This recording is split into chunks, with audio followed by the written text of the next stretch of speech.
جدید معاشی مسائل کے اندر لیزنگ، اجارہ، ایک بینک ہے، آپ اس کے پاس جاتے ہیں کہ میں نے لینی ہے گاڑی کلٹس 2020 ماڈل، آپ کے پاس پیسے نہیں۔ کلٹس کی قیمت ہے، مثال کے طور پر مثال بیان کروں گا، مجھے اس کی قیمت کا صحیح اندازہ نہیں ہے، مثال کے طور پر اس کی قیمت ہے 18 لاکھ روپے۔ بینک آپ سے دو طرح کے پھر بینک ہیں نا، ایک کمرشل بینک ہے اور ایک نام نہاد اسلامک بینک ہے، ہر دو طرح۔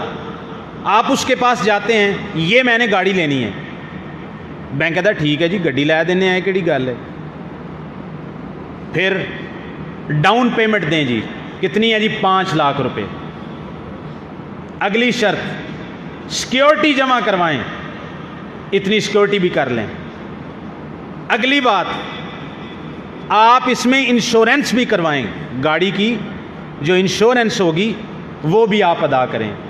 یہ میں بینک دبئی الاسلامی کے مینیجر سے خود ملا اور اس کے ساتھ میں نے ساری ڈیٹیل شیئر کی، تو میں اس بنیاد پر کہہ رہا ہوں، کچھ کتابوں میں بھی یہ ساری باتیں لکھی ہوئی ہیں۔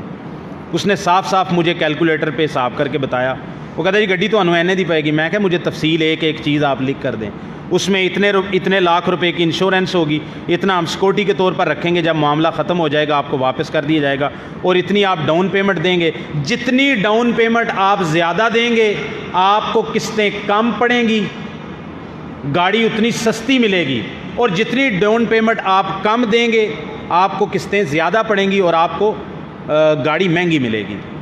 یہ معاملہ بنیادی طور پر اجارہ کا معاملہ ہے۔ آج کل جو اسلامک بینکنگ کا نام لیتے ہیں اس کو اجارہ کے نام پہ کہہ رہے ہیں۔ اجارہ کا کیا مطلب ہے؟ کوئی چیز کرائے پہ دینا، کوئی چیز کرائے پہ دینا، اور یہ اسلامی اصطلاح ہے اجارہ۔ اجارہ کے اندر دو چیزیں آتی ہیں، آپ اپنی خدمات دیتے ہیں پیسوں کے بدلے میں۔ آپ نے ایک مکان بنانا ہے، آپ ایک مستری لے کر آتے ہیں، آپ اس کو 1500 روپے روزانہ کی دیہڑی دیتے ہیں اور اس سے کام کرواتے ہیں، اس کی خدمات لے رہے ہیں کس کے بدلے میں؟ 1500 روپے کے بدلے میں۔ یہ ہے اجارہ۔ دوسری چیز اجارے کے اندر یہ آ جاتی ہے کہ آپ اپنا گھر کرائے پہ دیتے ہیں، آپ گاڑی کرائے پہ دیتے ہیں، آپ دکان کرائے پہ دیتے ہیں، آپ مختلف طرح کی اپنی اشیاء کرائے پہ دیتے ہیں، وہ آپ کی شے سے فائدہ اٹھاتا ہے اور آپ اس کے ساتھ جو اجرت طے کرتے ہیں وہ اجرت آپ اس سے وصول کر لیتے ہیں۔ یہ جائز معاملہ ہے۔ لیکن جو لیزنگ پہ گاڑیاں دے رہے ہیں، اسلامک بینک ہو یا دوسرے غیر اسلامک بینک ہو، ان کا یہ لیزنگ پہ گاڑیاں دینا سود سے خالی نہیں ہے، غرض سے خالی نہیں ہے، انشورنس سے خالی نہیں ہے، یہ سارے کے سارے معاملے اس میں پائے جاتے ہیں۔ اجارہ کا نام انہوں نے عربی کا کیوں رکھا؟ تاکہ تواڈے جیسے جڑے شریف آدمی نے نا، جڑے سودی معاملہ نہیں کرنا چاہتے، وہ سود دا نا سن کے ہی کناں نوں ہاتھ لاندے نے، نا بھائی 60 سال دیاں نمازاں پڑھیاں تے اسی لعنت والا کام کیوں کریے؟ وہ آدھے مولوی صاحب ہے تو ساڈا فتوی ہے فلانے شیخ دا، فلانے مفتی دا، فلانے فتوی دا، مفتی دا۔ ہم جو ہے وہ گاڑیاں جو ہے نا ہم بیچتے نہیں ہیں سود پہ، ہم سودی قرضہ نہیں دیتے، بلکہ ہم تو اجارہ کرتے ہیں۔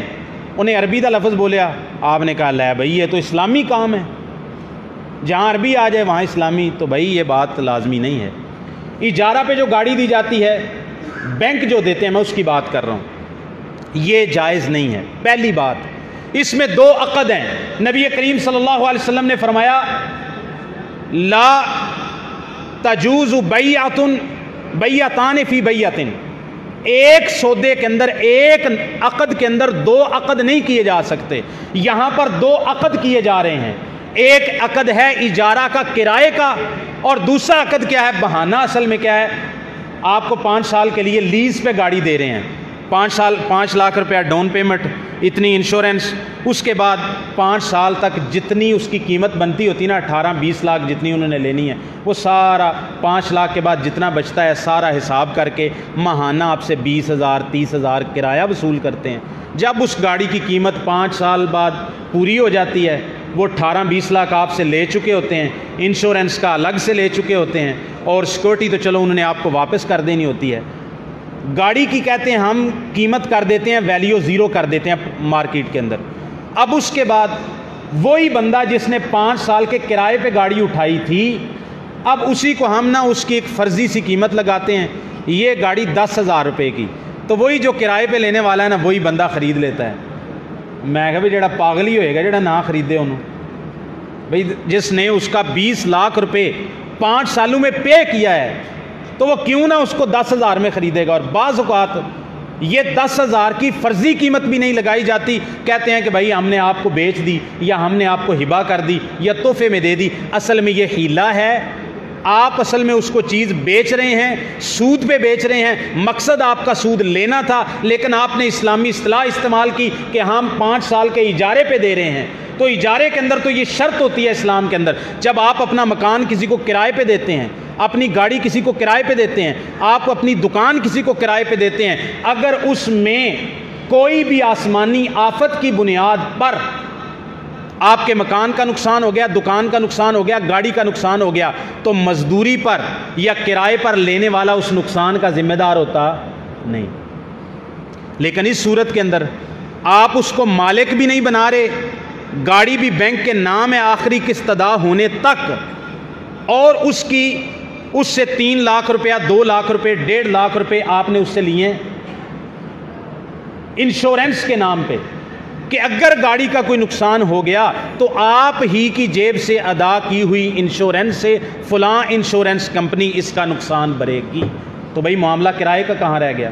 آپ تو اسی خریدنے والے کی جیب سے انشورنس کی قیمت لے کے انشورنس جس کمپنی سے کروا رہے ہیں اس کمپنی سے آپ اس کا معاملہ کروا رہے ہیں۔ تو اجارہ کا یہ جو لیزنگ کا بہت زیادہ چل رہا ہے، لوگ اسی کے نام پہ آج کل گاڑیاں لے رہے ہیں، پیسے لے کے جاتے ہیں، اسلامک بینکنگ کے نام پر اجارہ کرتے ہیں۔ جب اجارہ ختم ہوتا ہے یعنی کرایہ ختم ہوتا ہے، اس کے بعد وہ گاڑی اس کی ملکیت میں دے دی جاتی ہے۔ یا تو یہ سودا ہے لین دین کا، تو یا یہ اجارہ ہے۔ اگر یہ اجارہ ہے تو اس کے پھر بیع اور خرید و فروخت جائز نہیں ہے، اور اگر یہ خرید و فروخت ہے تو پھر آپ اس کو اجارہ کا نام لے کے لوگوں کو دھوکہ مت دیں۔ تیسری چیز اس میں انشورنس آ جاتی ہے۔